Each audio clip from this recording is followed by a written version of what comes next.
안녕하세요. 이번 시간부터 이제 4차 산업과 변화하는 국토정책이라는 주제로 같이 공부를 하게 된 나사렛대학교의 남용우 교수라고 합니다. 저희가 이번 시간에 공부해 볼 내용은 우리나라 국토계획이라던가 정책이 어떻게 변화되고 있고, 특히 4차 산업혁명을 맞이하여서 스마트 시티라던가 자율주행이라든가 이런 여러 가지 변화들이 어떻게 접목이 되고 있는지를 같이 공부해보는 시간을 갖도록 하겠습니다.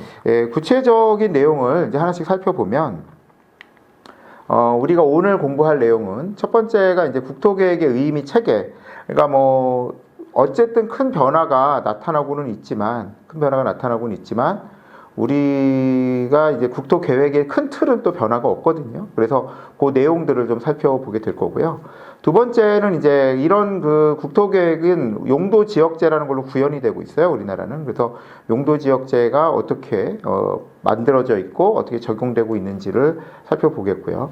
마지막 내용으로 이제 우리의 이제 주제 중에 큰 주제 중에 하나겠죠. 그래서 4차 산업에 따라서 이런 국토정책이 어떻게 변화되고 있는지 그 내용을 우리가 함께 살펴보도록 하겠습니다.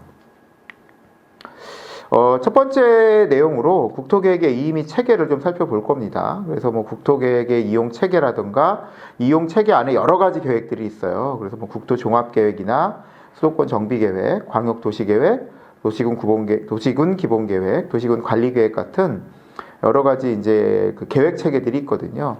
각각의 계획이 다 의미 없이 생긴 건 아니겠죠. 그래서 왜 이런 계획들이 생겼고, 이런 계획들은 어떻게 이제 우리가 실생활에서 적용이 되는지, 우리에게 또 어떤 의미가 있는지, 이런 내용들을 살펴보도록 하겠습니다. 첫 번째 이제 국토계획의 의의 및 체계를 보시면은 여기 나와 있는 것처럼 우리 국토라는 거는 어느 나라나 마찬가지인데요. 국부의 가장 큰 원천이죠. 사실 우리나라는 지하 자원이나 이런 것은 많지 않지만 어쨌든 국토라는 것이 그 안에서 여러 가지 이제 개발을 하고 도시로 활용을 하고 또 농산물도 나타나고 농산물도 경작을 하고 여러 가지 의미로 사용이 되잖아요. 근데 이런 국토라는 제한적 자원이에요. 이건 무진장 있는 게 아니라 특히 우리나라 같은 경우 상당히 제한적 자원인데요. 이걸 어떻게 효율적으로 활용하느냐가 상당히 국가에선 중요한 정책이 되겠습니다.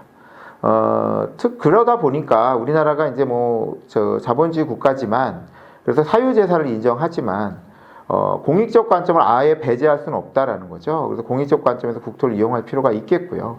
그렇게 하지 않으면은 개인이 원하는 대로만 국토를 사용하게 되면은 난개발이 난다든가 또는 특정 계층만을 위한 개발이 이루어질 수가 있어요. 그래서 그런 것들을 방지하기 위해서 비록 사유재산이더라도 이 부동산에 대해서만큼은 정부에서 강력한 계획 하에 개발을 하도록 하고 있습니다. 그 개념이 이제 여기 나와 있는 선계획 후 개발을 얘기하고 있어요.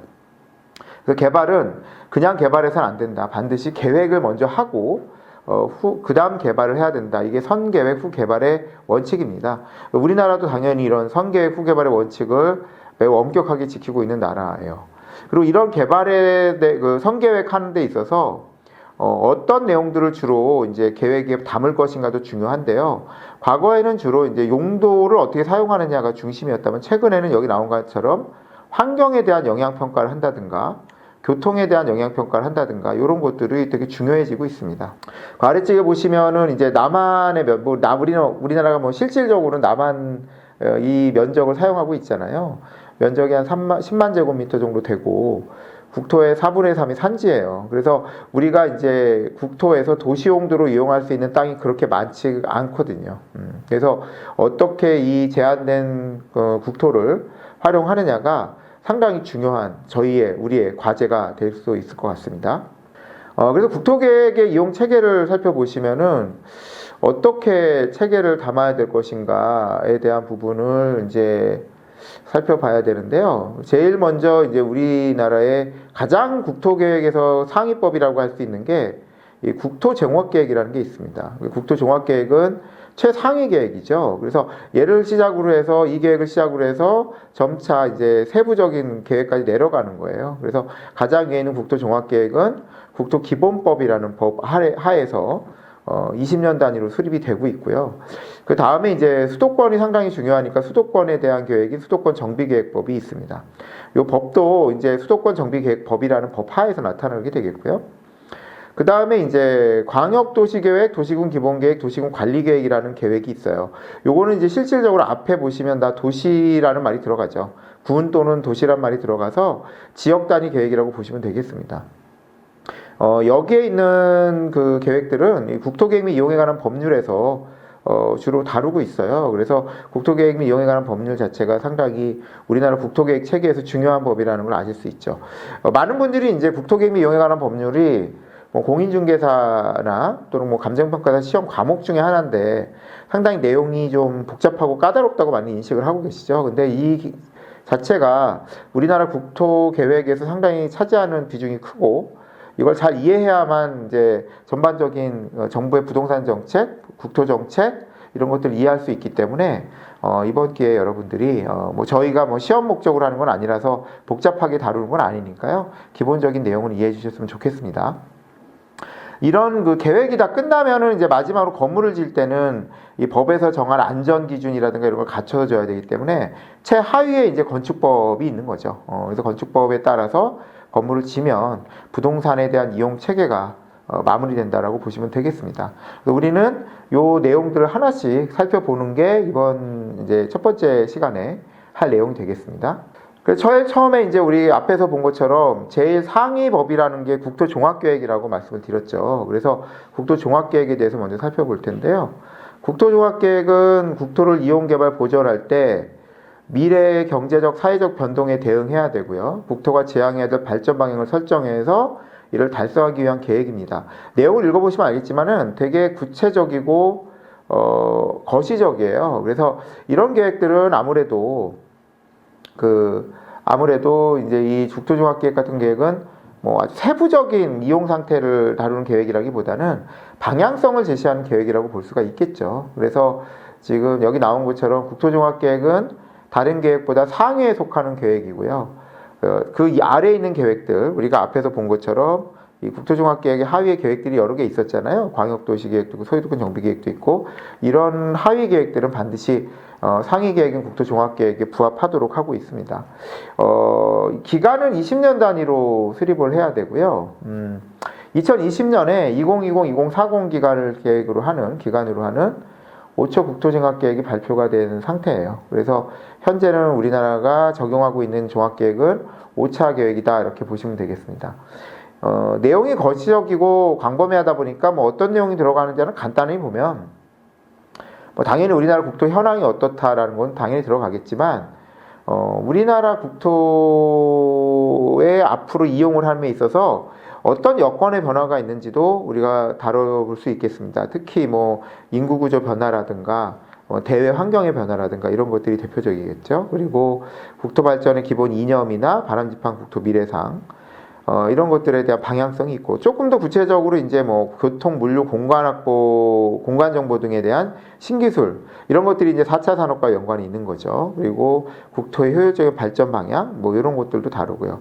또 우리나라가 수도권 집중이 좀 심하잖아요. 그래서 국토 공간 구조를 어떻게 정비할 것이고 지역별로 어떤 역할 분담을 할 것이냐도 여기 들어가겠습니다. 그리고 이제 균형 발전, 위에랑 연결이 되는데 균형 발전을 위한 시책은 어떻게 마련할 것인가도 들어가겠고 국가 경쟁력 향상이나 국민 생활이 기반이 되는 기간 시설 확충, 예를 들어서 철도라든가 도로라든가 이런 것들은 어떻게 놓을 것인가에 대한 큰 그림 같은 것들이 나오겠죠. 그다음에 토지, 수자원, 산림자원 이런 것들에 대한 이용에 관한 내용도 여기 들어갈 거군요. 그러니까 이제 국토종합계획이라는 건 내용을 보시면 알겠지만 상당히 광범위한 내용이라는 걸 알 수 있죠. 몇 가지 더 있는데 뭐 주택, 상하수 등 생활 요건의 조성이나 삶의 질 개선인데 우리나라 주택이 부족해서 집값이 많이 오를 때가 있잖아요. 그래서 국토를 어떻게 공급할 것인가에 대한 방향성으로 들어갈 수 있고요. 기타 뭐 재해에 대한 사항들도 있고 그 다음에 지속가능한 국토 발전을 위한 여러 환경 보호에 대한 부분까지 해서 되게 다양한 내용이 국토종합계획에 들어가요. 그래서 우리가 국토종합계획을 보고 내가 어디 투자하는 걸 하기로 하는데 이런 건 어렵겠죠. 광범위한 계획이니까. 하지만 우리나라가 앞으로 우리나라 국토를 어떤 방향성으로 이끌어 가겠구나라는 거를 이해하는 데는 상당한 도움이 되고요. 요거는 우리가 이제 세 번째 장에서 구체적으로 요 내용만 따로 볼 거니까 여기서는 간단히만 좀 보게 되면 비전은 우리나라 5초 국토종합계획, 아까 말씀드린 것처럼 2040년까지의 종합계획에서 비전은 모두를 위한 국토고 뭐 그다음에 함께 누린 삼터다. 여기서 모두라는 걸 강조한 걸 봐서는 뭐 균형 발전이라든가 이런 게 중요하겠죠. 바로 목표에 나오죠. 어디서나 살기 좋은 균형 국토가 돼야 되겠다는 거. 그다음에 이제 점점 4차 산업화 되기 때문에 이 도시가 우리가 스마트 시티 얘기를 많이 하는데 결국 국토 자체가 스마트화해야 된다. 스마트화 되어야 된다. 그런 것도 우리가 이제 살펴봐야 될 것 같고, 그런 것들이 얼마나 혁신적으로 이용될 수 있냐에서 혁신국토라는 이름을 붙여놓은 것 같고요. 그 공간 구성이라든가 국토 발전 전략 6가지가 있는데 이 내용은 뒤에서 좀 더 구체적으로 살펴보도록 하겠습니다. 예, 국토 종합 계획의 이제 아래 단계 계획이 수도권 정비 계획이에요. 그래서 수도권 정비 계획은 우리나라의 국토 중에서 가장 많이 이제 개발이 되어 있고 가장 많이 활용되고 있고 실제로 뭐 부동산 가격도 가장 비싸면서 활용도가 높은 지역이 수도권이잖아요. 그리고 수도권이라는 건 결국은 서울시와 서울시 주변들을 얘기하는 거죠. 그래서 이런 지역은 워낙 중요하기 때문에 별도로 우리가 이제 수도권 정비 계획법이라는 걸 만들고 그 안에서 수도권 정비 계획이라는 거를 수립해서 지키도록 하고 있습니다. 그래서 여기 나온 것처럼 이제 정비 계획은 수도권, 특별시, 서울특별시, 인천광역시 및 경기도의 인구 및 산업의 집중을 억제하고 이를 적절하게 배치하기 위해서 인구 및 산업의 배치, 환경보전 권역을 지정하는 계획이다. 뭐 이건 뭐 일반적인 얘기죠. 어떻게 수도권을 잘 이제 배치를 할 것이냐에 대한 내용이에요. 근데 우리가 여기서 좀 중요하게 생각해야 되는 거는 그리고 실질적으로 우리에게 영향을 많이 미치는 거는 지역마다 이름을 붙여준 게 있어요. 그게 이제 과밀억제 권역, 성장관리 권역, 자연보전 권역이라는 권역을 붙여줍니다. 오른쪽 그림을 보시면은 과밀억제 권역이 있고요. 그다음에 성장관리 권역이 있고 자연보전 권역이 있습니다. 뭐 일단 쉽게 생각하면 이거예요. 과밀억제 권역은 이미 과밀에 있는 지역입니다. 과밀에 있어서 더 이상 개발을 하면 안 되는 억제해지는 지역이거든요. 그래서 위치가 서울시와 그 인근 시들이에요. 그래서 뭐 고양시라든가 성남시라든가 뭐 이런 부천시라든가 인천시 여기까지가 대체로 과밀억제 권역. 서울시와 바로 인근에서 이미 많이 과밀해져 있는 지역들을 얘기하고요. 성장관리 권역은 이 과밀되어 있는 지역에 있는 걸 좀 분산 배치하기 위해서 사용을 해야 되는 지역이에요. 그러니까 수도권 자체에 대한 규제가 많지만 그래도 과밀억제 권역에 비해서는 성장관리 권역은 좀 규제가 좀 덜하고 과밀억제 권역에 있는 걸 분산하기 위해서 성장관리 권역을 활용을 합니다.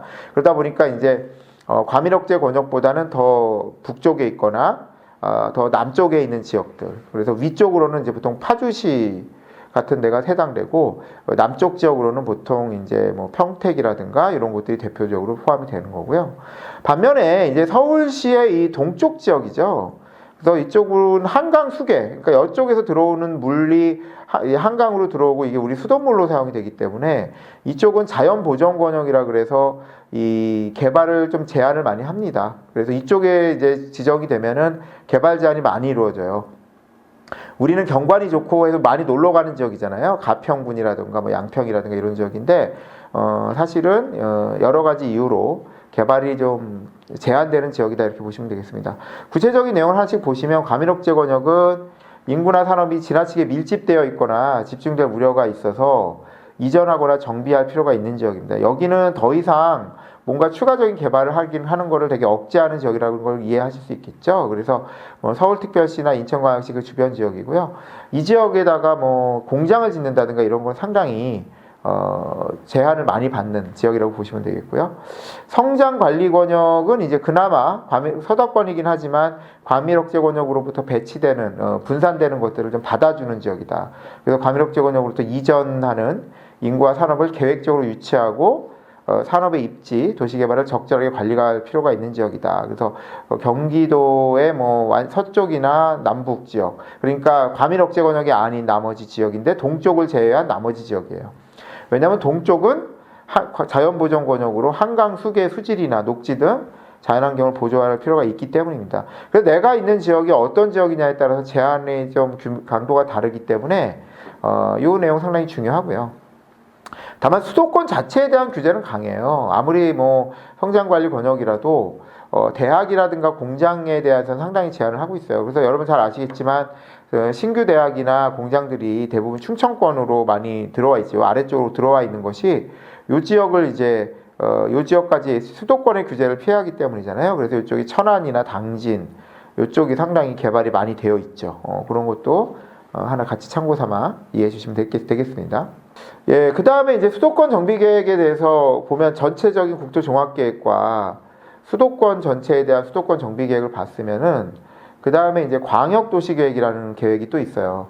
광역 도시 계획은 핵심이 뭐냐면은 광역이라는 개념에 대해서 여러분들이 좀 이제 뭐 아주 넓은 지역이다 뭐 이렇게 생각하실 수도 있는데, 물론 넓은 지역이 해당되는 경우가 많은데 개념적으로는 2개 이상이에요. 그래서 광역 계획은 인접한 2개 이상의 특별시나 광역시, 그 다음에 시군의 군관구조 및 기능을 상호 연계시키고 환경을 보존하여 광역시설을 체계적으로 정비하기 위해서, 여기 중요하죠, 장기적인 발전 방향을 제시하는 계획입니다.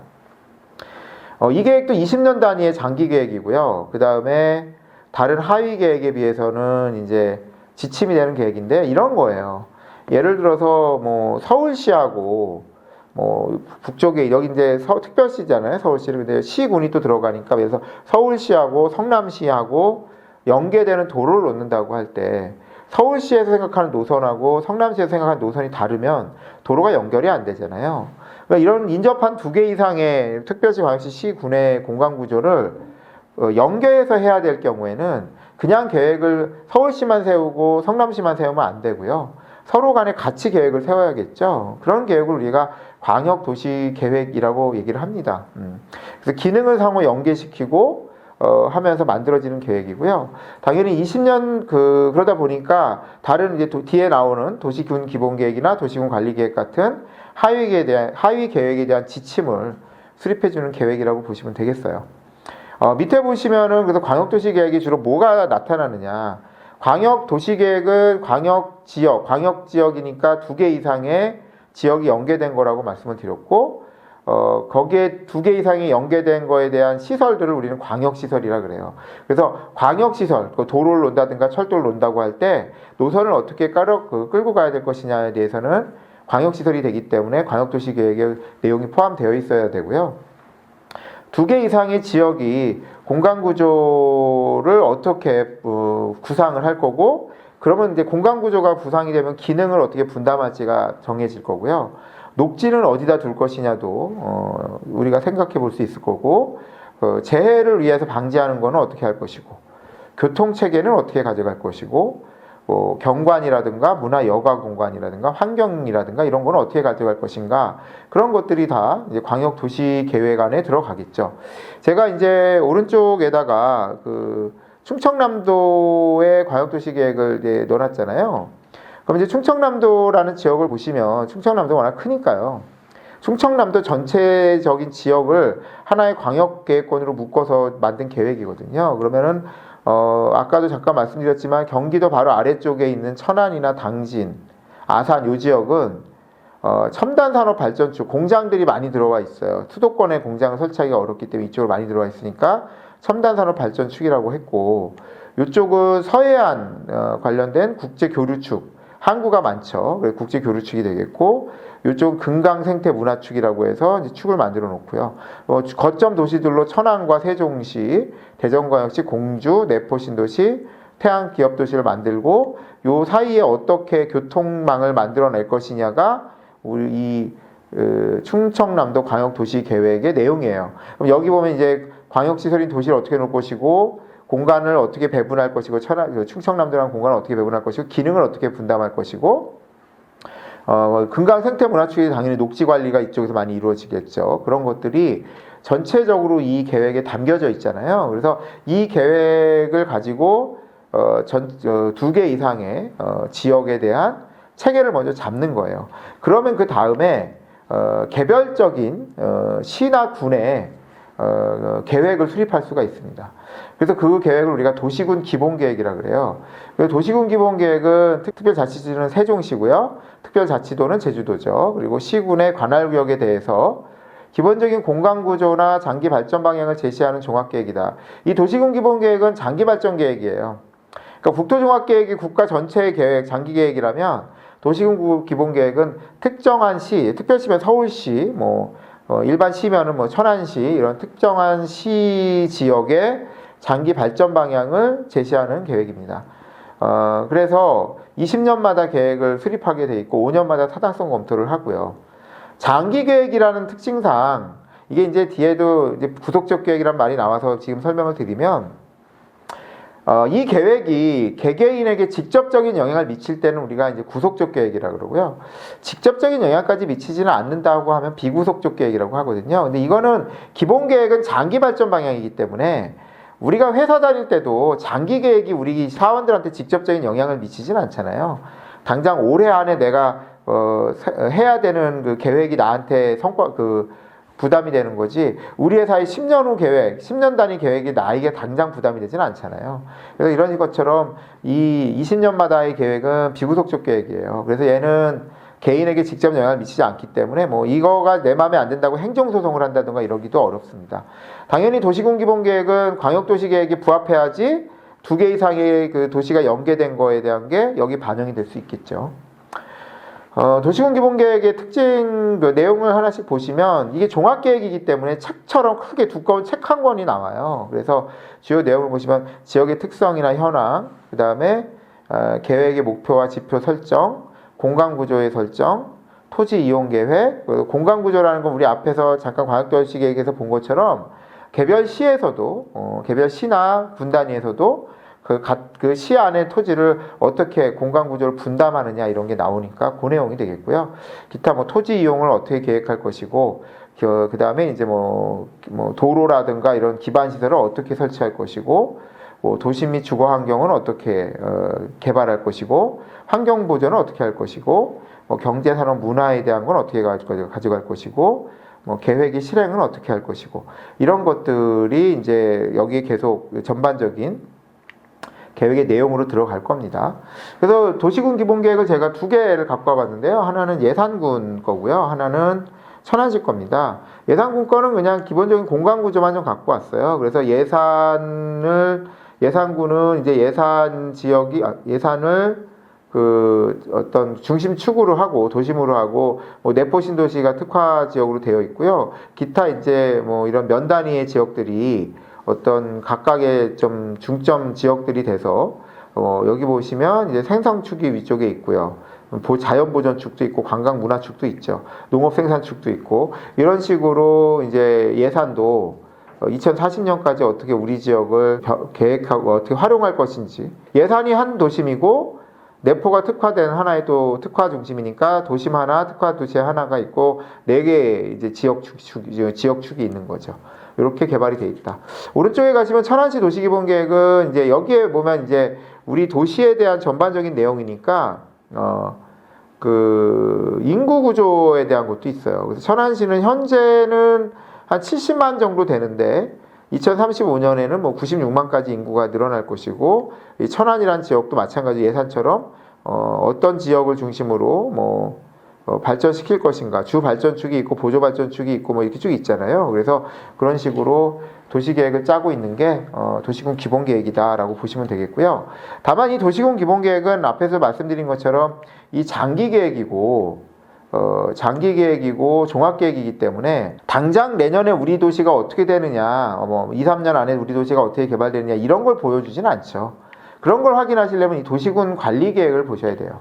근데 도시군 관리계획은 도시군 기본계획처럼 뭐 책으로 나오는 게 아니라 그때그때 수립되는 계획이기 때문에 이것이 뭐 우리가 이것만 보고 전체적인 내용을 다 파악하거나 이러기는 어렵고요. 이 계획을 활용해서 우리가 이제 앞으로 우리 지역이 어떻게 변화할 것인가를 이제 유추할 수는 있습니다. 그 도시군 관리 계획을 보시면은 이제 실질적으로 우리 도시가 어떻게 이제 바뀔지를 우리가 확인할 땐 요걸 보게 되는데요. 여기 나온 것처럼 도시군 관리 계획은 특별시, 광역시, 특별자치도 시군, 아까랑 도시군 기본계획하고 지역은 똑같잖아요. 근데 여기서 개발, 정비, 보존을 위하여 수립하는 토지 이용, 교통, 환경, 경관, 안전, 산업 뭐 이런 거에 대한 다음의 계획이다라고 되어 있고 여기는 종합계획이란 말도 없고요. 그 다음에 장기발전계획이란 말이 없죠. 그 얘기는 이 계획은 실현계획이에요. 구현되는 계획이에요. 장기계획이 아니에요. 그러니까 직접적으로 우리가 여기 나와 있는 건 바로 구현이 되기 때문에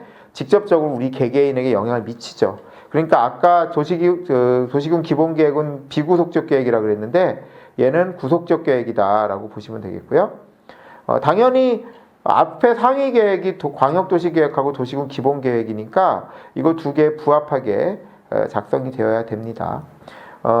이 도시군 관리 계획의 내용은 매우 중요해요. 하나하나가 직접적으로 영향을 미친다 그랬잖아요. 그래서 가장 대표적인 게 용도지역, 용도지구, 그 다음에 두 번째 나와 있는 개발제한구역, 도시자원보호구역, 시가조정구역, 수산자원보호구역의 지정이나 변경에 대한 계획이에요. 얘네들은 2번 같은 애를 묶어서 우리가 용도구역이라고 그러거든요. 그래서 용도지구, 용도지역, 용도지구, 용도구역을 지정하거나 변경하는 계획이 들어가기 때문에 매우 중요하다. 요거는 우리가 다음 챕터에서 자세히 볼 거니까 여기서 요 정도만 얘기하고요. 세 번째가 이제 기반시설의 설치 정비에 대한 부분이잖아요. 기반시설이 뭔지라면 이게 얼마나 중요한지 알 수 있어요. 교통시설, 공간시설, 유통시설, 뭐 공공문화체육시설, 학교라든가 여러 가지 시설물들이에요. 예를 들어서 우리 집 앞에 도로가 나느냐, 옆집 앞에 도로가 나느냐, 우리 집 근처에 학교가 생기느냐, 안 생기느냐, 뭐 도서관이 생기느냐, 이런 여러 가지가 세 번째에 따라 달라지잖아요. 기반시설 설치 정비에 대한 내용이잖아요. 그럼 얘는 도시군 관리계획에서 이 도서관을 설치한다든가 도로를 설치하는 게 결정이 돼야 되기 때문에 이 도시군 관리계획의 중요성은 매우 크다고 할 수 있겠고요. 그 다음에 이제 도시개발사업은 신도시 계획을 개발하는 거고, 정비사업은 재건축과 재개발을 하는 사업이에요. 그래서 그런 것도 사실은 큰 틀에서는 도시군 관리계획에서 다루는데, 얘네들은 대신에 이제 별도의 법인 도시개발법이나 도시 및 주거환경 정비법이 있기 때문에 그걸로 위임을 많이 해놓는 상태고요. 다섯 번째가 이제 지구단위 계획구역과 지구단위 계획에 대한 내용인데요. 부동산에 좀 관심이 있으신 분들은 지구단위 계획에 대한 내용을 좀 아실 거예요. 그래서 아주 뭐라 그럴까, 상세한 계획을 세워서 어떤 지역을 좀 특별하게 관리하고, 뭐 여기 나오는 것처럼 체계적, 계획적으로 개발해서 관리하기 위한 그런 계획이거든요. 그러니까 보통 지구단위 계획구역이 지정이 되면 그 지역은 아주 중요한 지역으로 개발이 되기 때문에 부동산 가격도 많이 오르겠죠. 그 내용이고요.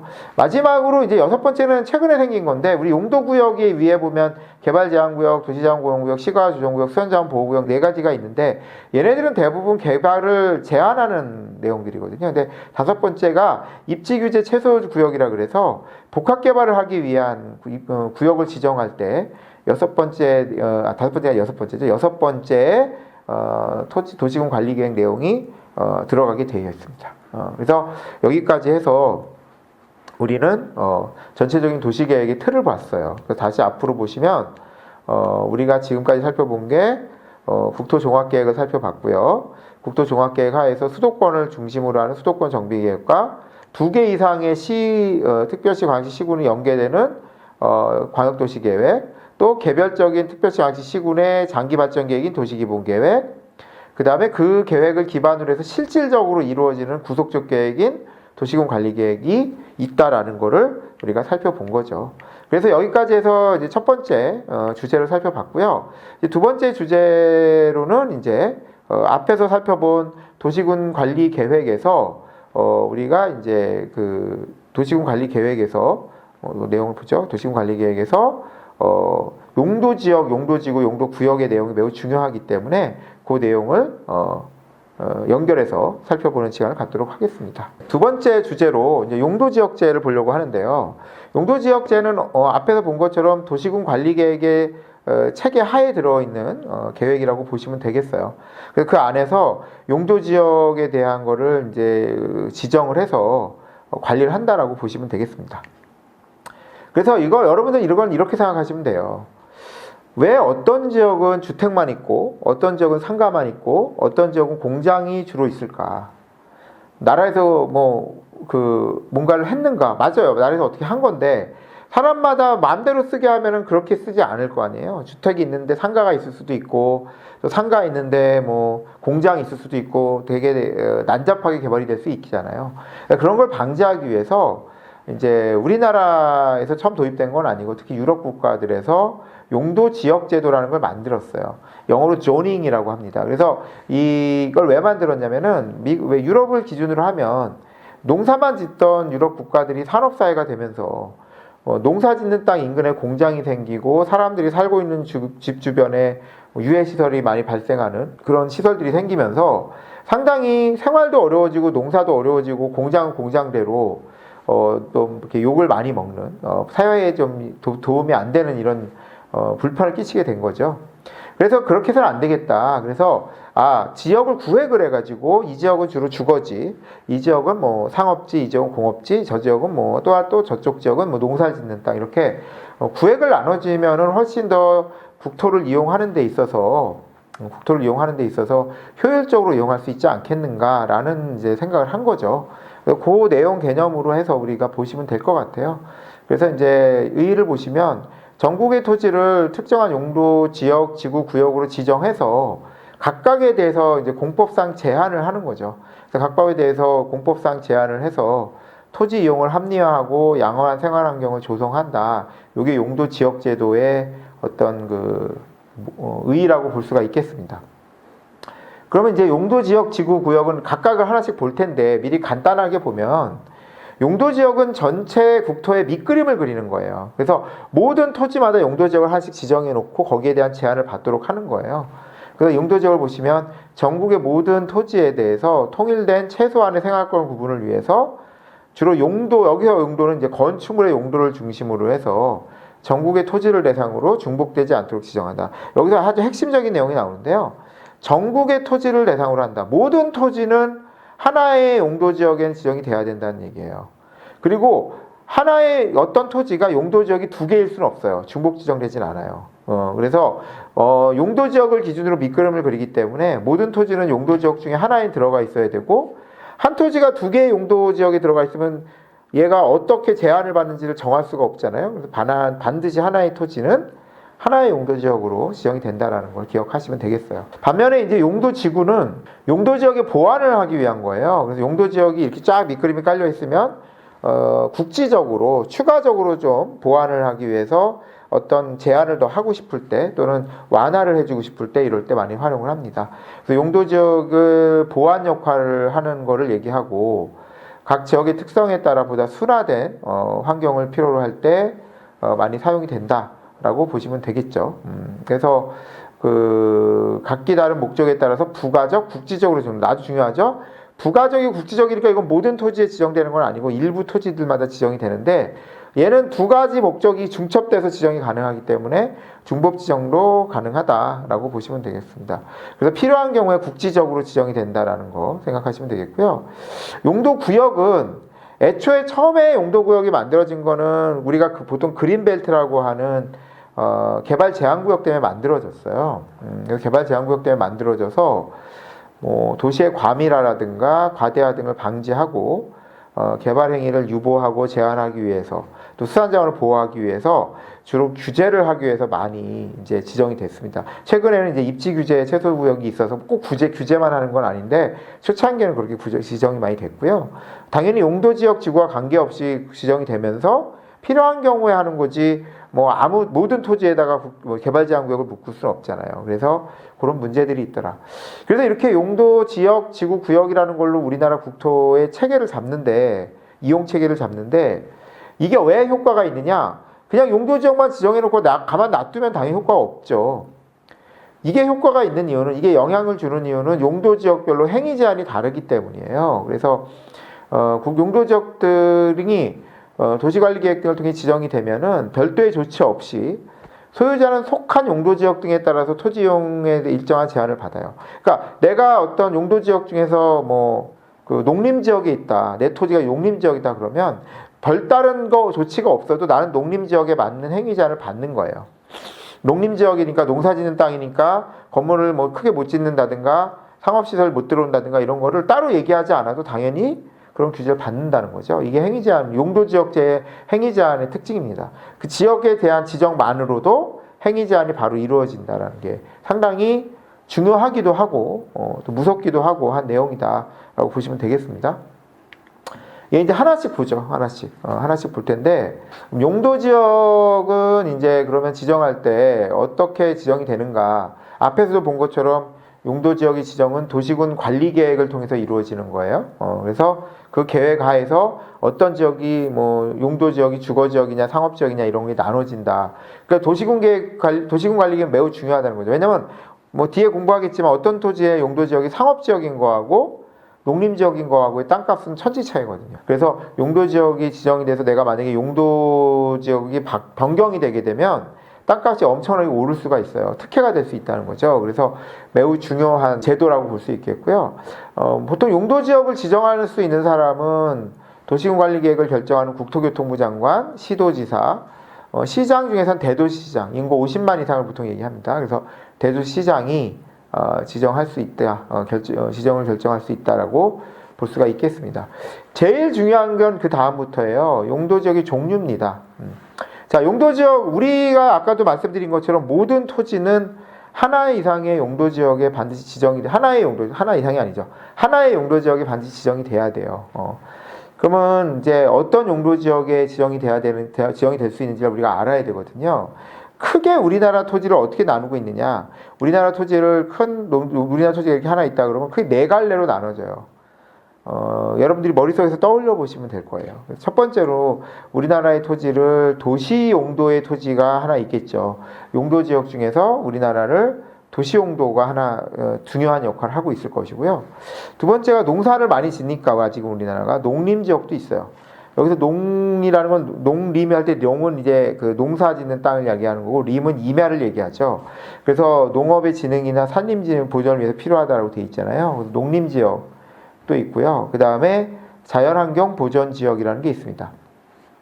예전에 공부할 때 유치하게 공부할 때는 도관, 농자 뭐 이렇게 앞잡아서 외우기도 했었던 기억이 나네요. 그래서 용도 지역의 종류에서 도시 지역은 그러면 뭐가 있는지 그 인구와 사람이 밀집되었거나 밀집이 예상된 지역인데요. 도시 지역은 그 안에 첫 번째로 주거 지역이 있고 그 다음에 상업지역이 있고 공업지역이 있고 녹지지역이 있어요. 그러니까 도시지역을 그냥 도시란으로 관리하면 너무 광범위하니까 다시 4개로 쪼개는 거죠. 그래서 도시 안에는 사람들이 살고 있는 거주 안녕, 건전한 생활환경, 말이 좀 거창하죠. 주거지역이 있고 상업을 주로 하는 상업지역이 있고 공업이 들어가는 공업지역이 있고 도시지역 사람들도 숨을 쉬고 살아야 되잖아요. 그래서 도시 안에 있는 자연환경을 좀 보호하고 이러기 위해서 녹지지역이 있다.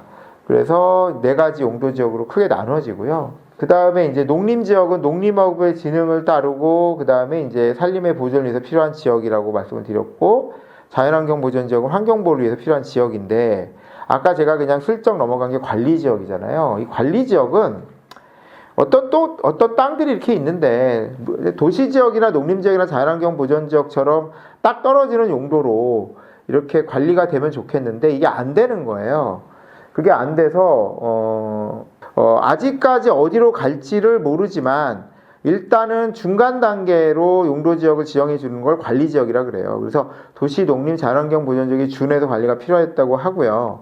보존관리는 원래 자연환경 보존지역에 가까운 지역이다라고 보시면 되겠고 생산관리는 농림지역에 가까운 지역이라고 보면 되겠고 계획관리는 도시지역 편입이 예상된 지역 등을 얘기해요. 그래서 우리가 이제 그 토지용계획 확인서를 띄면 이 용도지역이 자세히 나오거든요. 그때 이제 관리지역이라고 해서 다 토지가격이 유사한 게 아니라 관리지역은 이제 그 계획관리 지역이 가장 땅값이 비싸요. 도시지역으로 편입이 예상되기 때문에. 그리고 생산관리, 보존관리 순으로 토지가격이 형성이 됩니다. 그것도 참고상 알고 계시고요. 그래서 용도지역은 도시지역, 관리지역, 농림지역, 자연환경 보존지역이 있고 다시 그 안에서 주거지역, 상업지역, 공업지역, 녹지지역으로 용도지역이 나눠진다 이렇게 보시면 되겠습니다. 그러고 나서 우리가 이제 도시지역은 워낙 중요해서 주거, 상업, 공업, 녹지만 갖고 구분을 하기에는 또 약하다. 그래서 또 더 나눠지는 게 있어요.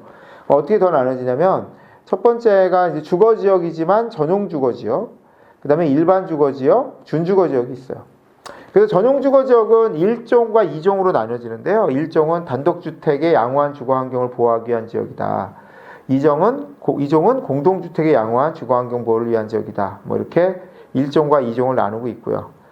일반 주거지역은 이제 위에 1종이 양호한 주거환경 보호라면은 얘는 편리한 주거환경 보호예요. 그래서 주거환경 조성이에요. 그래서 얘는 전용 주거지역이 주로 대부분 주택만 있거든요. 양호해야 되니까. 시끄럽거나 이러면 안 되잖아요. 주택을 위주로 구성되어 있다면 일반 주거지역은 이제 주택도 있지만 좀 인근에 좀 이렇게 상가도 좀 있고 이런 데를 보통 일반 주거지역이라고 합니다. 이 중에서 이제 일반 주거지역 중에서 이제 1종, 2종, 3종으로도 나누는데요. 1종은 저층주택을 중심으로 편리한 주거환경을 조성하기 위한 지역이다. 그래서 여기서 저층주택은 보통 우리가 부동산에는 한 4층 이하를 얘기해요. 4층 이하를 중심으로 편리한 주거환경을 조성하기 위한 집이라는 거고, 2종이 되면은 중층 주택을 중심으로죠. 보통 2종 일반이 우리가 사는 아파트들이 많아요. 한 15층 내외의 아파트들은 대부분 2종 일반 주거지역이라고 보시면 돼요. 그래서 중층 주택을 중심으로 편리한 주거환경을 조성하는 게 두 번째고요.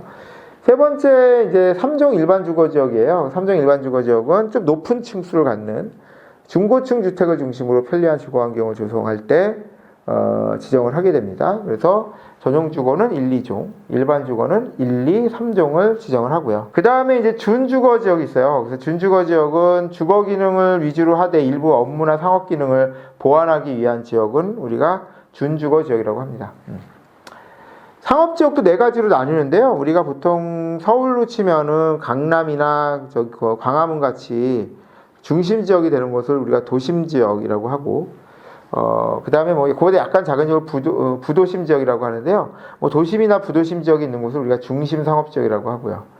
그러면 일반 상업 지역은 일반적인 상업 및 업무 기량을 담당할 때 얘기하고, 근린 상업 지역은 인근, 주거지 인근의 근린 지역에서의 뭐, 생각을 얘기하고요. 유통 상업 지역은 뭐, 가락동 농수산물 시장 같은 유통 기능을 촉진하기 위해서 지정하는 게 이제 유통 상업 지역이 되겠습니다. 그래서 상업 지역은 네 가지가 있고요. 공업지역도 세 가지가 있어요. 공업지역은 이제 중화학이 나오는 공해성 공업을 얘기하는 전용 공업지역이 있죠.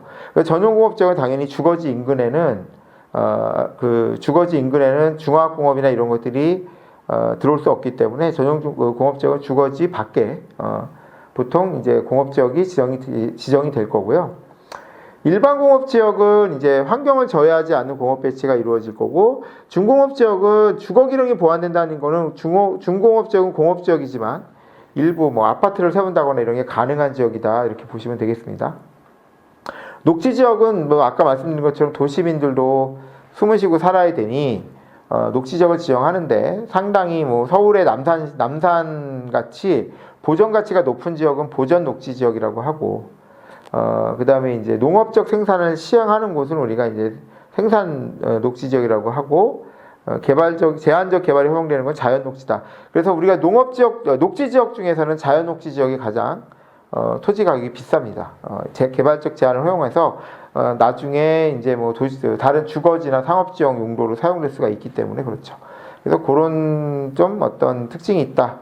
그래서 도시 지역을 세분화해서 주거 지역이 전용, 일반, 준주거인데 이제 전용이 2개고 일반이 3개니까 6개의 주거지역이 있었고요. 상업지역이 4개, 그 다음에 공업지역 3개, 녹지지역 3개, 이렇게 용도지역이 나누어진다라고 보시면 되겠네요.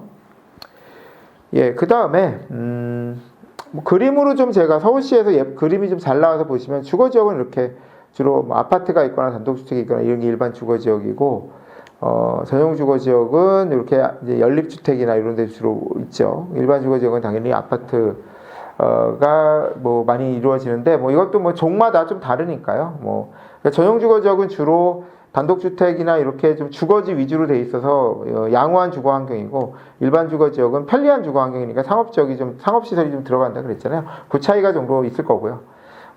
그렇게 보시면 되겠고, 공업지역 공장 있는 곳이고, 상업지역은 상가 있는 곳이고, 녹지지역이 있습니다. 예, 밑에 보시면 큰 틀에서 도시지역, 농림지역, 자연환경보전지역, 뭐 그 다음에 이제 관리지역 한 곳까지 이렇게 그림이 그려져 있으니까 이건 참고삼아 보시면 되겠습니다. 자, 그러면 우리가 이제 힘들게 용도지역을 공부하는 이유는 왜 그렇겠어요? 자, 내 토지가 있는데 내 토지의 용도지역이 주거지역이거나 상업지역일 때, 주거지역하고 일대하고 상업지역 일대하고 뭔가 다르기 때문이에요. 어떤 게 다르냐? 왜 그게 나에게 영향을 미치냐면은, 첫 번째가 용도지역 안에서의 건축 제한이기 때문입니다. 그래서 건축 제한이 있기 때문에, 그래서 용도지역 안에서는 건축물 그 밖의 시설, 종류, 규모 등의 제한에 관한 사항을 대통령으로 정해서 어떤 용도의 경우에는 어떤 용도 지역만 에서만 개발할 수 있도록 하고 있는 거예요. 대표적으로 우리가 잘 알고 있는 아파트 같은 경우인데요. 이렇게 돼 있어요. 일종 전용주거, 일종 일반주거, 유통상업, 전용공업, 일반공업, 녹지지역, 관리지역, 농림지역, 자연환경 보전지역, 금지라고 돼 있으니까 얘네들 빼고 된다는 얘기잖아요. 그럼 여러분들 이렇게 생각하실 거예요. 일종 전용주거, 일종 일반주거는 주거지역인데 왜 아파트 못 짓느냐. 보니까 앞에 잠깐 개념을 보시면 일종 전용주거지역은 단독주택의 양호한 생활 주거환경을 보호하니까 단독주택 중심이잖아요. 아파트는 공동주택이니까 들어갈 리가 없고, 일종 일반주거지역은 저층주택을 중심으로 하는데 저층주택이 제가 4층 이하라고 했고 아파트는 5층 이상이니 그런 걸 여러 가지 고려를 해봐도 그쵸? 아파트를 질 수가 없겠죠. 그러니까 그런 식으로 용도지역마다 아파트를 질 수 있는 게 있고 없는 게 있어서 내가 그걸 활용하고 싶을 때는 반드시 용도지역별 제한이 어떻게 되는지를 알고서 이제 추진을 해야 된다는 거죠. 숙박시설 같은 경우는 모든 상업시설에는 되고요. 중공업 관리지역에서만 된다고 했으니 주거지역에서는 숙박시설 못 짓는다는 얘기잖아요. 그죠? 그래서 그런 게 되게 중요하고, 위락시설은 보통 성인들이 노는 어떤 그런 지역들 얘기하는데 이건 상업지역만 가능하고 다른 지역에서는 아예 안 된다, 이렇게 규정을 하고 있다는 거죠. 그래서 그런 용도 지역별로 될 수 있는 용도가 있고 안 될 수 있는 용도가 있기 때문에 용도 지역이 되게 갖는 의미가 중요하다라고 볼 수가 있겠고요. 이런 용도 지역, 이게 저는 3개만 해놨지만 건축법상 용도가 29개 정도 있으니까 각 용도마다 어떤 게 되고 어떤 게 안 되는지가 다 나와 있어요. 그래서 그걸 확인하고 우리가 토지를 사야겠죠. 내가 어떤 개발하려고 그럴 때는 이 토지가 내가 원하는 시설로 인정을 받을 수 있는가를 반드시 확인을 할 필요가 있겠습니다. 첫 번째 용도 제한도 중요하지만 두 번째 이 규모 제한도 매우 중요합니다. 용도 지역별로 규모가 제한되는 경우가 있는데, 건폐율이라는 거는 내가 땅이 이렇게 있어요. 땅이 1000제곱미터짜리 땅이 있더라. 그래서 1000제곱미터짜리 땅이 있는데 그 땅에다가 건물을 얼마나 크게 질 수 있느냐를 결정하는 게 이 규모 제한이고, 그 결정하는 비율이 이제 하나는 건폐율과 하나는 용적률입니다. 그래서 요 개념은 매우 중요하니까 여러분들이 이해했으면 좋겠는데요. 건폐율은 보통 땅 면적이 있으면 거기 안에 있는 건축물의 면적이에요. 건축물을 위에서 내려다본 면적이거든요. 수평 투영 면적이라고 그래서 그걸 건축 면적이라고 그래서 주로 이제 1층 또는 2층의 면적을 보통 얘기를 하죠. 그래서 대지 면적에 대한 건축 면적의 비율을 따져서 건폐율을 잡습니다. 예를 들어서 우리가 땅이 1000제곱미터인데 건물이 들어서 있는 바닥 면적이 대지 면적이니까 그게 500제곱미터다. 그러면은 건폐율은 50%가 되는 거죠. 건축 면적은 여기 친절하게 대지 건축물에 의한 외곽이 둘러싸인 부분은 건축물에 의한 외벽으로 둘러싸여진 부분의 수평 투영 면적을 우리가 건축 면적이라고 한다. 이걸 얘기한 거고요. 이렇게 건폐율로 인해서 내가 1000제곱미터짜리 땅에서 얼마까지 건물을 질 수 있는지가 정해졌잖아요. 그럼 그 다음 단계는 높이 짓는 걸 얘기해요. 높이 짓는 걸 얘기할 때는 건폐율로는 규제가 안 되죠. 맨 밑에 외벽, 건물을 위에서 아래로 내려봤을 때 그 바닥 면적에 대한 비율이기 때문에 높이 규제가 안 되거든요. 그래서 용적률은 대지 면적에 대한 지상층의 연면적 비율을 규제를 함으로써 건물의 높이를 간접적으로 제한할 수가 있어요. 그래서 용적률이 이제 산정이 되게 되면은 용적률 산정을 하게 될 때 주의하셔야 되는 거는 대지 면적 중에 지상층 연면적의 비율인데, 연면적이 뭐냐면 각층 바닥을 합친 게 연면적이에요. 그래서 예를 들어서 내가 건폐율이 50%라서 땅이 1000인데 그 중에 500제곱미터만 올라가 있다라고 할 때 용적률이라는 게 한 200% 주어지더라. 그러면 대지가 지금 1000인데 200%라는 거는 2000까지 이용을 가능하다는 거잖아요. 용적률 기준으로. 지상층 연면적이 2000까지 가능한 거니, 그러면은 대지가 1000일 때 2000까지 가능한데 바닥은 지금 50%라서 500까지밖에 못 썼으니까 그러면 4층까지 질 수 있는 거죠. 500제곱미터 곱하기 4층 하면 딱 2000이 나오니까요. 그래서 높이 제한을 하는 거예요. 용적률이 200%가 아니고 300%가 되면은 3000까지 연면적을 쓸 수 있다는 얘기니까 바닥은 500이지만 5, 6에 30이니까 6층까지 질 수 있는 거죠. 그래서 용적률을 높여주면 내가 질 수 있는 건물의 층수가 올라가는 거예요. 그래서 어떤 용도 지역이든지 별도의 건폐율과 용적률이 지정이 되거든요. 그럼 그 건폐율과 용적률에 따라서 우리는 규모를 제한받고 활용을 해야 합니다. 그 개념을 이해하시면 되는데, 제가 이때 다 별표 쳐놓은 건 뭐냐면, 용적률을 산정할 때는 높이 제한을 하는 거기 때문에 지하층이 뭐 있어 하고 해서 원래 연면적은 각 층 바닥을 다 합친 걸 얘기하는데, 용적률 산정할 때는 지하층은 포함하지 않아요. 또 지상 주차장을 장려에 대해서 우리가 필로티 구조라고 그러죠. 1층을 뻥 뚫어가지고 주차장으로 사용할 때, 얘를 만약에 연면적을 포함시켜버리면 내가 6층 질 걸 5층까지밖에 못 짓는 꼴이 되니 지상 주차장도 연면적에서 빼주고요. 뭐 대피 공간 같이 공익적 목적으로 들어간 것도 다 빼줍니다. 그래서 그런 걸 이제 빼고 용적률을 산정한다는 것도 하나 알고 계시면 되겠네요. 자, 그 다음에 그러면 도대체 용도 지역별로 건폐율과 용적률이 어떻게 주어지느냐? 여기 나온 것처럼 주거 지역은 이건 이제 시행령에 있는 건데, 주거 지역은 최대 70%부터 최하 70%, 50%까지 그 전체 토지에서 얼마까지 바닥 면적을 쓸 수 있는지가 결정이 되는 거고요. 용적률은 이제 주거 지역에서는 100부터 500까지 용적률이 주어집니다. 뭐 상업지역대로, 그 다음에 이제 공업지역이 다 있죠. 그래서 딱 보시면 직감적으로 느끼시겠지만 상업지역이 건폐율이 높아요. 그리고 상업지역이 용적률이 높아요. 그 얘기는 상업지역은 같은 땅이라도 넓게 건물을 질 수 있고 높게 질 수 있다는 얘기잖아요. 그래서 상업지역에 대한 특징을 주거지역하고 비교하시면 상업지역이 제일 크다는 걸 알 수 있어요. 건폐율과 용적률이 다 높다는 거는 건물을 그만큼 크게 질 수 있다는 장점이 있다는 거죠. 그게 용도지역의 그 특징입니다. 여기 보시면 대신 녹지나 관리지역을 보시면 건폐율 20%밖에 안 돼요. 1000제곱미터짜리 땅 중에 200가지밖에 건물 못 짓고 용적률도 매우 낮아서 높이 있는 건물을 질 수도 없잖아요. 그래서 그런 걸 여러 가지 고려해서 내가 이 어떤 토지에 대해서 만약에 관심이 있다면은 용도지역을 반드시 확인하고 그에 따른 행위제한 같은 걸 확인하지 않으면 실제로 그 토지를 어떻게 활용할 수 있을지를 우리가 이해하기가 되게 어려울 수 있습니다. 그래서 용도지역제에서 그 내용, 용도지역별 행위제한까지 꼭 기억을 해주시고요. 그 다음에 이제 용도지구예요. 그래서 앞에서 말씀드린 것처럼 용도지역은 모든 토지에 하나씩 지정을 해서 밑그림을 그리는 거라면, 용도지구는 필요한 데다만 딱딱딱 지정을 해서 용도지역을 좀 보완하는 역할을 해요. 그러니까 용도지역으로 우리가 관리할 수 있는 게 건축물의 용도를 정해주고 높이라든가 면적을 이제 제한하는 것까지 할 수 있는데, 뭐 특별하게 뭐 화재가 발생하기 쉽다든가, 뭐 별도로 화재가 발생하기 쉽다든가, 재해가 발생하기 쉽다든가, 뭐 경관 등을 보호해야 된다든가 이럴 때는 기존에 있는 용도지역의 행위 제한만 가지고는 약하거든요. 그래서 추가로 용도지역의 제한을 완화해서 할 수 있도록 하고 있습니다.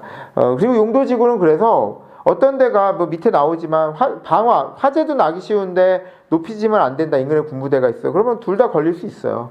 방화지구, 보도지구가 다 지정될 수 있습니다. 왜냐하면 중복 지정이 가능하기 때문에 그거 기억을 해주시면 되겠고, 그래서 용도지구는 이제 토지용계획학에서 딱 이제 발급받아 보시면 뭐 다 나오는 건 아니지만, 뭐 경관지구는 경관을 관리하기 위해서, 보도지구는 뭐 높이를 관리하기 위해서, 방화지구는 뭐 화재를 방지하기 위해서, 방제지구 뭐 다 이해 가시죠? 뭐 보호지구는 문화재나 주요 시설물들을 보호할 때는 별도로 보호지구를 묶어서 관리를 한다는 거고, 그 다음에 이제 뭐 칠학지구라든가 뭐 개발진흥지구, 특정용도 제한지구 이런 뭐 지역들이 용도지구로 많이 활용이 되고 있다라고 보시면 되겠습니다.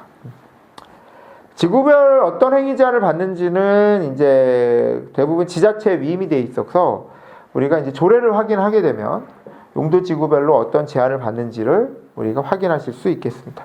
예, 여기까지가 용도지구 내용이고요.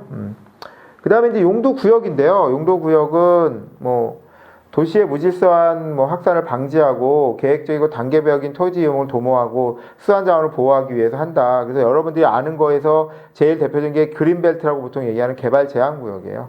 그래서 용도구역은 필요한 토지에만 당연히 지정을 하고 중복 지정을 하지 않습니다. 용도지구. 왜냐하면 대부분 규제가 강하기 때문에 중복 지정을 하지 않는데, 용도지구하고는 당연히 중복 지정이 되는 거죠. 용도지구 지정된 상태에서 용도구역이 지정될 수 있습니다. 가장 대표적이라는 개발 제한 구역은 뭐 도시의 무질서한 확산을 방지하고 자연환경을 보존해서 도시민의 건전한 생활환경을 위해서 이제 개발을 제한할 필요가 있을 때, 제한할 필요가 있을 때 하는데요. 개발 제한을 해서 우리가 그린벨트가 묶이면 거의 아무것도 못 하잖아요. 되게 강력한 제한이라고 보시면 되고, 신규로 이걸 규제하는 경우는 거의 없고요. 최근에는 이제 신규 규제는 안 하고 기존에 지정되어 있던 곳이 해제는 많이 되고 있죠.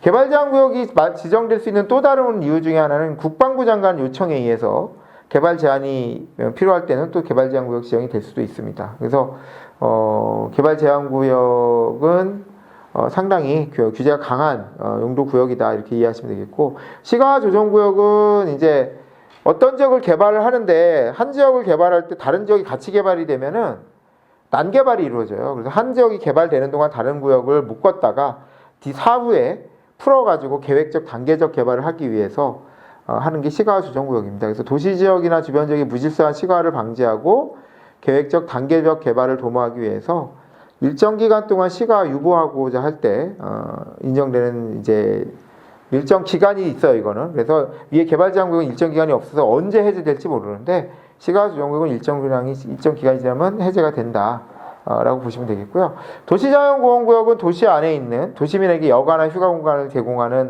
도시 안에 있는 공원들을 묶어서 도시자연공원구역이라고 이제 이름을 붙였고요. 수산자원보호구역도 수산자원을 보호하기 위해서 여러 가지 제한을 하는 것이 수산자원 보호구역이고요.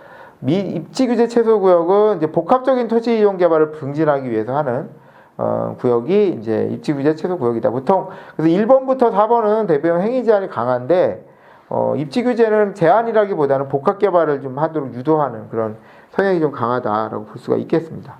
예, 마지막으로 용도구역을 잠깐 보시면, 요 용도 지역부터 보면 이게 서울시의 용도 지역의 지도예요. 그래서 보시면은 이제 2종 일반, 2종 뭐 주거 뭐 이렇게 쭉 있죠. 그래서 이 지역의 그 전체적인 지역을 봤을 때 가운데에 주거 지역, 노란색이 주거 지역이니까 주거 지역이 있고, 외곽에 이렇게 녹지겠죠. 자, 연두색이니까 녹지가 있다, 이렇게 보시면 되겠습니다. 요게 용도 지역을 어떻게 배분하고 있냐, 서울시는 그 내용이에요. 대부분 노란색이니까 주거 지역으로 서울시는 되어 있죠. 이거 틈날 때마다 상가라던가 이런 게 들어있다라고 보시면 되겠고, 오른쪽으로 가보시면은 이제 그린벨트, 이게 개발 제한 구역에 대한 부분이거든요. 그래서 예전에 박정희 대통령 때 개발 제한 구역이 지정이 많이 됐는데, 더 이상 토지가 확산 개발되지 못하도록 막아주는 역할을 했던 게 이제 개발 제한 구역이에요. 지금도 보시면 연두색으로 되어 있는 게 개발 제한 구역이니까 가운데 서울시를 중심으로 해서 더 이상 바깥으로 퍼지지 않게 하려는 그런 용도 구역이 지정된 것이 보이시죠? 뭐 이렇게 따르는 게 용도 구역이다, 이렇게 보시면 되겠습니다. 마지막 내용은 좀 이제 간단하게 살펴보면, 국토 정책의 변화 방향을 앞에 거는 기존에 있었던 어떤 도시 계획의 제도들이에요. 그래서 그런 제도들 하에서 우리의 나라 토지가, 앞에 얘기를 잠깐 보자면, 처음에 어떤 국토에 대해서 어떻게 국토가 이렇게 동그랗게 있다고 한다면 밑그림으로 용도 지역을 쭉 깔죠. 뭐 얘는 주거 지역, 쟤는 상업 지역, 뭐 이런 식으로 밑그림을 쭉 깔고, 그 위에다가 용도 지구라든가 용도 구역으로 추가적인 목표를 달성한다, 이렇게 보시면 되겠습니다. 그래서 그런 과정에서 그럼 앞으로 우리나라가 국토 정책이 어떻게 변화돼 가야 될 것인가? 지금까지 본 건 당연히 적용이 되는 건데요. 그런 것들이 앞으로 어떻게 큰 틀에서 변화가 될 것인가는, 앞에서 우리가 국토 종합계획이 5차가 수립이 됐다 그랬잖아요. 그래서 그 내용을 중심으로 살펴보면서 전개해 가도록 하겠습니다. 5차 국토 종합계획을 보시면 뭐 현재와 미래 세대 모두를 위한 국토의 100년 대계 실현을 지향한다라고 되어 있어요. 그래서 모두를 위한 국토 함께 누린 쉼터를 비전으로 하고 있고요. 앞에 잠깐 봤죠. 모두를 위한 국토가 뭐냐? 이거는 다양한 세대와 계층이 소외되거나 차별되지 않을 때 나타날 수 있는 것이다. 즉, 요즘에 세대별 서로 간의 세대별 간극도 심해지고, 소득계층이나 이런 계층별 간극도 심해지고 있잖아요. 그래서 그런 거에서 최소한 국토계획은 각기 각층에 있는 사람들을 만족시켜야 되겠다, 이렇게 보시면 되겠고요. 그 다음에 이제 함께 누리는 삼터라고 되어 있는데요. 함께 누리는 삼터는 뭐 삶의 질이라던가 건강이나 이런 것들을 어떻게 국토 관리를 하면서 우리에게 혜택을 줄 것인가, 뭐 이런 내용 개념 정도 보시면 될 것 같습니다. 구체적인 내용으로 보시면 이제 첫 번째 목표는 어디서나 살기 좋은 균형 국토다. 이미 말씀을 드렸지만 한국은 너무 수도권 중심으로 되어 있잖아요. 그래서 수도권 중심으로 되어 있는 균형 국토를 또 균형 발전 정책에 대한 성과와 체감도를 높이기 위해서 균형 국토 정책을 다시 체계적으로 피겠다라는 것을 명시를 하고 있는 거고요. 이게 이제 자꾸 중앙정부 주도의 획일적 추진은 한계가 있기 때문에 지역에서 자기네들의 다양성과 자율성을 기반으로 어떻게 우리가 이제 균형 국토의 뭐 일원이 될 수 있는지 뭐 그런 것들을 이제 생각해 봐야 되겠죠. 또 스마트 국토는 우리가 이제 이번 시간 말고 앞으로 시간에서 주로 스마트 시티라든가 이런 걸 많이 공부하실 텐데 결국은 이 국토 문제를 어떻게 스마트화해서 해결하느냐예요. 그래서 접근성이 좋은 생활 SOC를 확충한다든가 뭐 국토 회복력이라는 건 재해가 났을 때 얼마나 빨리 회복할 수 있다든가 이런 것들이 중요한 어떤 그 교육의 그런 내용이기 때문에 스마트에 대한 부분이 어떻게 잘 접목되는지가 중요하다. 그래서 이걸 우리가 보통 초연결, 초지능화 이렇게 얘기를 하죠. 그래서 초연결과 초지능화 시대가 되고 4차 산업에 따른 기술 발전들이 어떻게 접목이 우리 이제 국토 개발이 될 것인가. 요게 계획의 목표에 들어가 있는 거고요. 마지막으로 이제 건강하고 활력 있는 혁신 교통이 국토예요. 그래서 이번에 뭐 우리 코로나19의 사태도 그렇지만 우리 국민들의 건강을 유지시켜 주는 게 되게 중요하잖아요. 그래서 건강한 국토를 만들어야 되고 혁신 국토를 만들어야 되겠다. 그래서 신산업 육성 기반을 조성한다든가 지역산업 생태계를 만든다든가 이런 것들이 혁신 국토에 해당이 될 것이고요.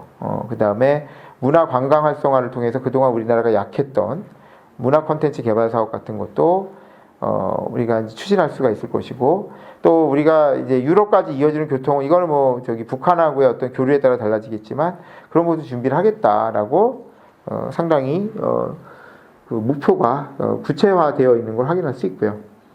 그 다음에 이제 이 목표를 실현하기 위한 6가지 추진 전략이 있어서 첫 번째가 이제 개성 있는 지역 발전과 연대 협력을 촉진해야겠다. 그래서 지역 발전을 그냥 옛날처럼 위에서 뭐 국가에서 주도해서 하지 말고 지역의 특성을 잘 살려라. 그리고 지역 간 연대를 잘 해라. 그래서 지역 연대에 대한 게 하나 있고 지역의 특성을 살리라는 게 있잖아요. 그런 것들이 그때 추진 전략에 들어있더라. 두 번째는 이제 4차 산업혁명과 문화관광 활성화인데 우리나라가 요즘 뭐 K 컨텐츠 이래서 상당히 문화적으로 잘 되고 있어요. 그거는 국토 개념은 아니잖아요. 그럼 문화 컨텐츠들과 우리 국토를 어떻게 잘 연결을 해서 홍보도 하고 할 것인가 뭐 이런 개념으로 가시면 되겠습니다. 그 다음에 세대와 계층을 아울러야 된다. 아파트도 얘기했던 세대와 계층은 뭐 젊은 세대와 노인 세대, 계층은 이제 저소득층과 고소득층을 얘기하는 거죠. 그래서 인구 감소에 대응한 유연한 도시 개발을 관리를 해야 되겠다. 세대에 대한 걸 이해하려면 인구 구조 변화를 알아야 되니까요. 그리고 그 다음에 이제 인구 구조 변화에 대응한 도시 생활 공간을 잘 조성해서 거기에 대한 대비를 해서 가야겠다라는 거고요. 특히 저출산 고령화 사회 진입에 따라서 어떻게 우리가 대응할 것인가가 결정이 돼야 될 거다라는 거고, 복지에 대한 여러 가지 이제 서비스에서 SOC가 어떻게 활용되는지도 봐야 될 것이고, 그 다음에 이제 그 수요 맞춤형 주거복지하고 주거공간의 선진화로 우리가 보통 요즘 임대주택 할 때 이거 많이 하죠. 청년 신혼부부 저소득층에 대한 소득 수준이 낮은데 이런 분들을 위해서는 어떻게 주거지를 쉽게 찾을 수 있도록 할 수 있는 시스템을 만든다든가 이런 것들이 6대 추진 전략이 들어있네요. 뭐 안전하고 회복력 높은 국토재생. 아까서 얘기했듯이 국토의 회복력은 재해가 발생했을 때 얼마나 빨리 돌아오느냐거든요. 그런 측면에서 볼 수가 있겠습니다. 또 이제 6가지니까 3개 남았네요. 품격 있고 환경 친화적 공간인데 요즘 이제 온실가스의 목표라든가 이런 게 많잖아요. 그래서 뭐 한국에서도 상당히 이런 부분은 중요하고 품격 있고 친환경적인 공간을 어떻게 만들어내고 국제사회에서 일원이 될 수 있는가 같이 이루어져야 될 것이다 라고 보시면 되겠습니다. 그 다음에 이제 인프라의 효율적 운영인데요. 인프라를 효율적으로 운영하고 국토지능화가 중요하죠. 우리가 뭐 요즘 자율주행도 하고 여러 가지 IoT 사업도 하고 여러 가지를 하는데 결국 이런 것들은 인프라를 얼마나 효율적으로 운영하고 국토지능화하느냐에 따라 달려 있습니다. 그래서 교통망을 잘 갖추는 거, IT를 결합해서 교통망을 잘 갖추면 대도시권 혼잡도 해소할 수 있고요. 그 다음에 여러 가지 이제 뭐 시설물들이라든가 이런 것들을 가져올 때 이제는 이제 교통하고 어떻게 연결이 되는지 이런 것들이 같이 이루어져야 되겠습니다. 그리고 지능형 국토 도시 공간도 조성을 해야 되겠고요. 그 다음에 대륙과 해양을 잇는 평화국토는 우리 이제 남한과 북한을 잘 연결해서 아까도 얘기한 것처럼 유라시아까지 뻗어갈 수 있느냐, 뭐 이런 것들이 핵심적인 내용이 되겠습니다. 예, 앞에서 우리가 국토종합계획을 이제 어떻게 수립을 했는지를 좀 살펴봤는데요.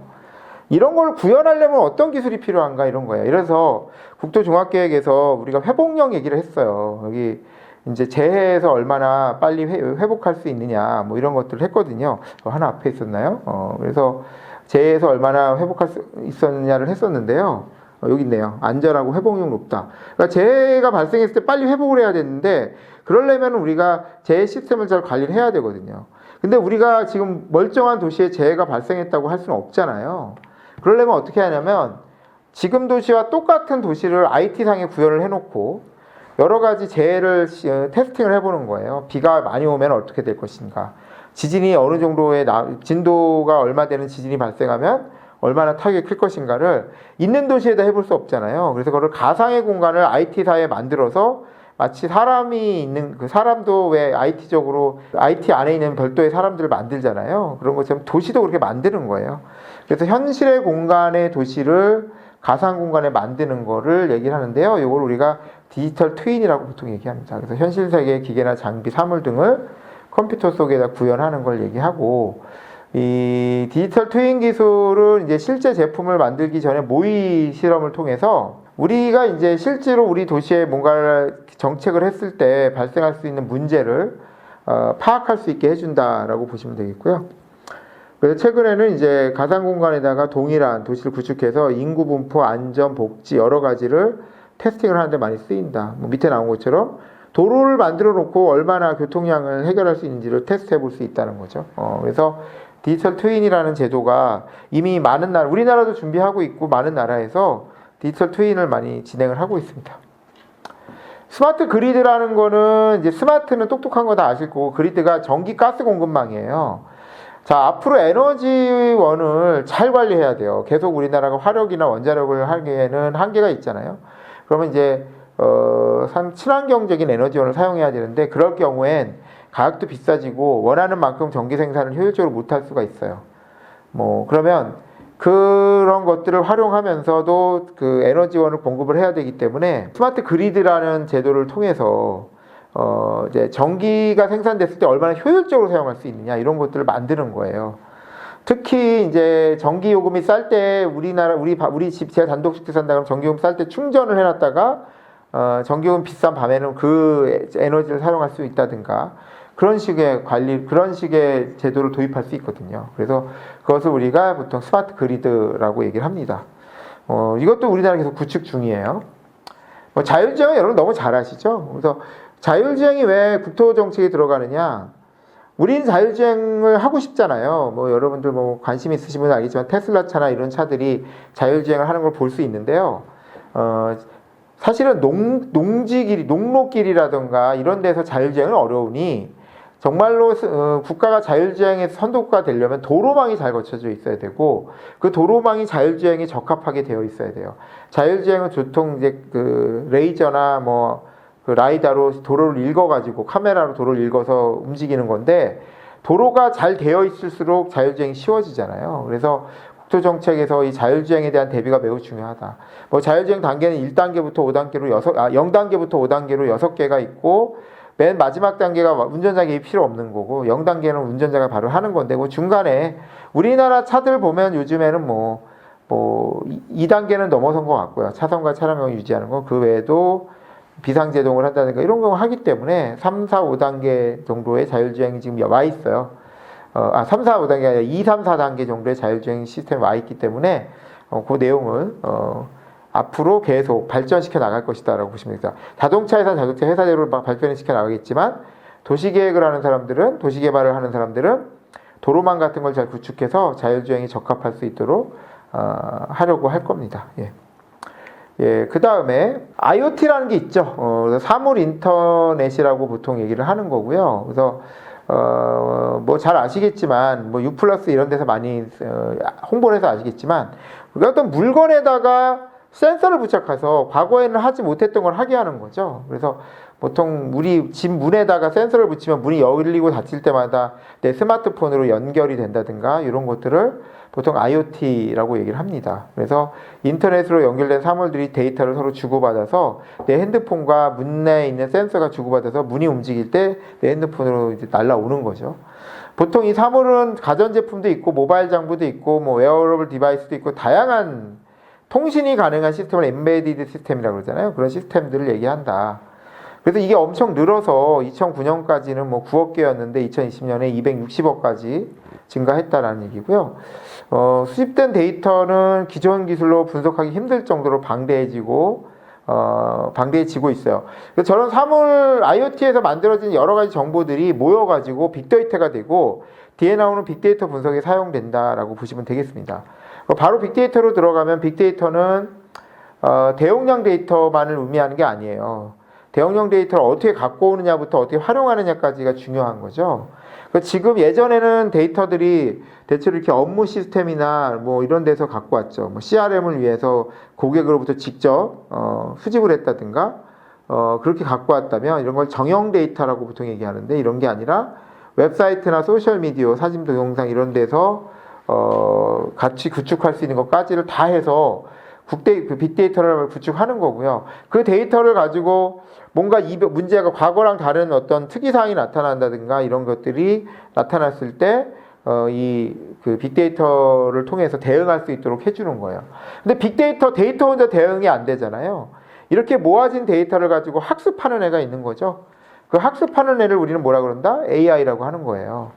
그래서 이 학습하는 애를 AI라고 해서 이 데이터들이 열로 들어가서 AI로 들어가면 얘가 학습을 해서 과거에 여러 가지 이제 상황별 분석을 해가지고 빅데이터를 가지고 스스로 학습해서 이제 스스로 의사결정을 할 수 있게 해주는 그런 체계가 나타나고 있다라고 보시면 되겠습니다. 그래서 뭐 제일 대표적으로 잘 아시는 알파고 같은 게 대표적이죠. 그래서 알파고 같은 게 개발 성공하면서 관심이 높아지고 있고 이런 인공지능이 여기 보시면 이제 헬스케어라든가 핀테크, 스마트 팩토리, 뭐 자율주행차에도 쓰이고요.